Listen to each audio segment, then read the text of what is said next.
আচ্ছা, নির্বাচন কমিশন এনসিপির জন্য, সম্ভবত এনসিপির জন্যই হবে, তাদের লিস্টে ঢুকাইছে শাপলা কলি। কারণ এনসিপি শাপলা ফুল, হ্যাঁ, বরাদ্দ চাইছিল নির্বাচন কমিশনের কাছে। এখন নির্বাচন কমিশন তাদের লিস্টে আনছে শাপলা কলি। তো এই প্রতীক সংক্রান্ত যে এই যে 72 সনের যে পিআরও, হ্যাঁ হ্যাঁ, যে আইনটা, সেই আইনে কিন্তু বলা আছে যে রাজনৈতিক দলগুলো তাদের জন্য তাদের প্রতীক নির্বাচন কমিশনের কাছে প্রস্তাব করতে পারবে। হুম। এবং তার আগে যদি আমরা দেখি 1937 সালে নির্বাচন, 46 সালে নির্বাচন কিংবা 54 সালে নির্বাচন, সেখানেও কিন্তু সেই আইন ছিল, হ্যাঁ, যে রাজনৈতিক দলগুলো তাদের প্রতীক নির্বাচন কমিশনে প্রস্তাব করতে পারবে, তবে নির্বাচন কমিশন চূড়ান্ত সিদ্ধান্ত নেবে। এটা খুব স্বাভাবিক, এদের হাতে তো কিছু ক্ষমতা থাকতেই হবে। তো এবং এই যে ধানের শীষের প্রতীক এবং নৌকার প্রতীক, দাঁড়িপাল্লার প্রতীক, এগুলি কিন্তু নিজ নিজ রাজনৈতিক দলের প্রস্তাব আকারেই নির্বাচন কমিশন তাদের প্রতীকের লিস্টে অন্তর্ভুক্ত করে তারপর তাদেরকে বরাদ্দ করে। হ্যাঁ, এখন নির্বাচন কমিশন, এখন এনসিপি যে শাপলা প্রতীক চাচ্ছে, সেই শাপলা প্রতীক যদি নির্বাচন কমিশন বরাদ্দ না দিতে পারে, হ্যাঁ, তাহলে তাদেরকে একটি ব্যাখ্যা দিতে হবে। তারা কিছুটা ব্যাখ্যা দিছে।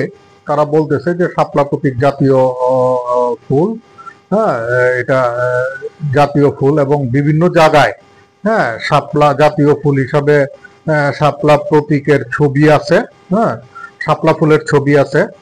এইগুলি এনসিপির, হ্যাঁ, নির্বাচনী কাজে সহায়তা করবে, এরকম একটা ব্যাখ্যা তারা নির্বাচন কমিশন দিতেছে। এই নির্বাচন কমিশনের এই কথার বাস্তবতা যদি আমি ধরেও নেই, হ্যাঁ, যে এই কথাটাও ঠিক, কিন্তু এখানেও একটি কথা আছে। হ্যাঁ, নির্বাচন কমিশনকে একটি আইন তৈরি করতে হবে। নির্বাচন কমিশনকে বলতে হবে যে এই শাপলা ফুল সহ অমুক অমুক অমুক প্রতীক বাদে, হ্যাঁ, রাজনৈতিক দলগুলি অন্য যে কোনো প্রতীক নির্বাচন কমিশনের কাছে বরাদ্দ চাইতে হবে। এমন কোনো আইন নির্বাচন কমিশনের নাই যে এই প্রতীকগুলি চাওয়া যাবে না।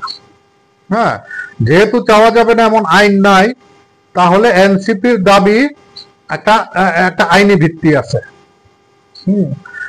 তা অথবা এনসিপির এই দাবি যদি নির্বাচন কমিশন না মানে, এই সমস্ত যুক্তি না দেখিয়ে নির্বাচন কমিশন এই আইনটা তৈরি করুক আগে। হ্যাঁ, তৈরি করে তারপরে এনসিপির প্রতি তারা আবেদনকে তারা খারিজ করে দেয়।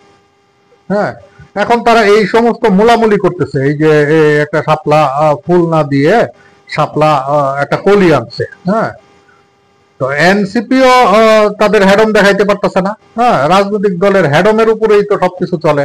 হ্যাঁ, হ্যাডম দেখাইতে পারতেছে না, নির্বাচন কমিশন তাদের সাথে মোলামুলি করতেছে। হ্যাঁ, বিএনপি, আওয়ামী লীগ, জামাত যখন প্রতীক চাইছিল তখন তাদের হ্যাডম ছিল। হ্যাঁ, সেই হ্যাডম অনুযায়ী তারা সেগুলি আদায় করে নিছে। হুম। তো এই হচ্ছে বিষয়, রাজনীতি করতে গেলে, হ্যাঁ, রাজনীতি করতে গেলে এই বিষয়গুলিকে মাথায় রাখতে হবে। হ্যাঁ, এই যে নির্বাচন কমিশনের যে এরকম কোনো আইন নাই যে এই সমস্ত প্রতীক বাদে অন্য যে কোনো প্রতীক বরাদ্দ চাইতে পারে, এই আইনটা নাই। সেটাও তো এই পর্যন্ত এনসিপি বলে নাই। হ্যাঁ,